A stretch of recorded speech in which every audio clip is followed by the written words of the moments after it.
Hello developers, welcome to our React tutorial series. Today we are diving into one of the most powerful hooks in React.js, the useEffect hooks. Whether you are new to React and looking for a refresh your knowledge, this video will provide you with a solid understanding of useEffect hook, how it works, and how can we use efficiently in our projects.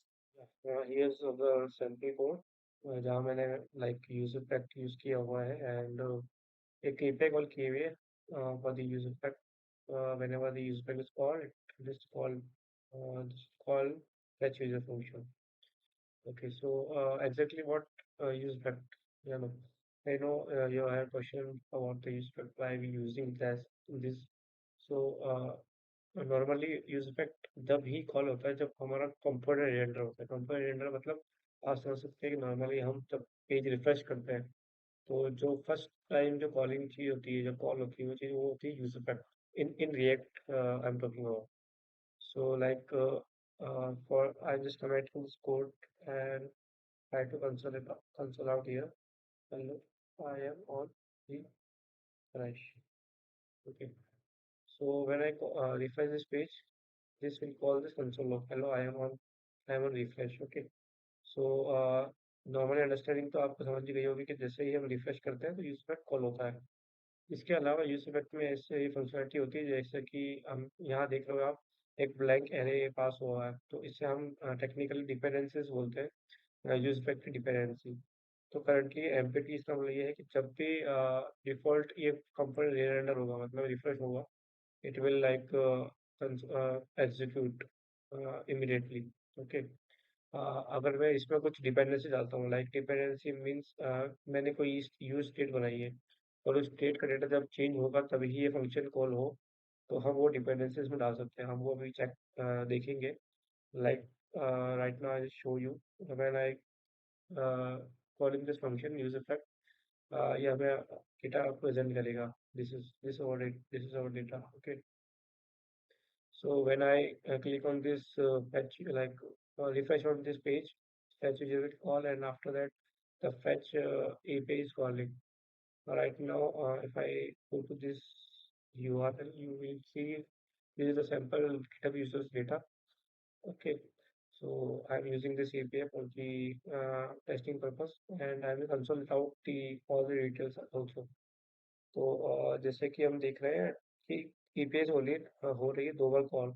तो ये एक side effect है हमारे इस news effect का, जो कि memory optimise नहीं है और ये एक ही एपीआई कॉल करने का कोई सेंस नहीं है, 2 बार कॉल करने का कोई सेंस नहीं। सो इसके लिए हम एक और हुक होता है हमारा रिएक्ट के अंदर, वो यूज रेफ के नाम से। यूज रेफ क्या होता है कि इसके लिए डिटेल्स में वीडियो बनाऊंगा, but right now you can समझ, आप ये समझ लीजिए कि एक यूज रेफ होता है, वो एक रेफरेंस वैल्यू गेट करता है जिसकी हम वैल्यू गेट कर सकते हैं रेफ डॉट करंट। तो ref is the variable name, आप ये कुछ भी रख सकते हैं। This is variable name, I will like take x anything. Okay. तो रेफ हमने अंडरस्टैंडिंग के लिए लिखा है। तो रेफ डॉट करंट अगर मैं यहाँ करता हूँ तो यूज इफेक्ट में कॉल किया और रेफ डॉट करंट मैंने किया, इसका मतलब ये है कि ये चेक करा, अगर इसकी वैल्यू ट्रू है देन ये फंक्शन रिटर्न हो जाए, इसके आगे कोड एग्जीक्यूट ना हो। ओके। सो ये फॉल्स है बिकॉज तो फर्स्ट टाइम ये कंडीशन ट्रू नहीं होगी and then rest of the code will running. After that, ref current, I am changing to this true.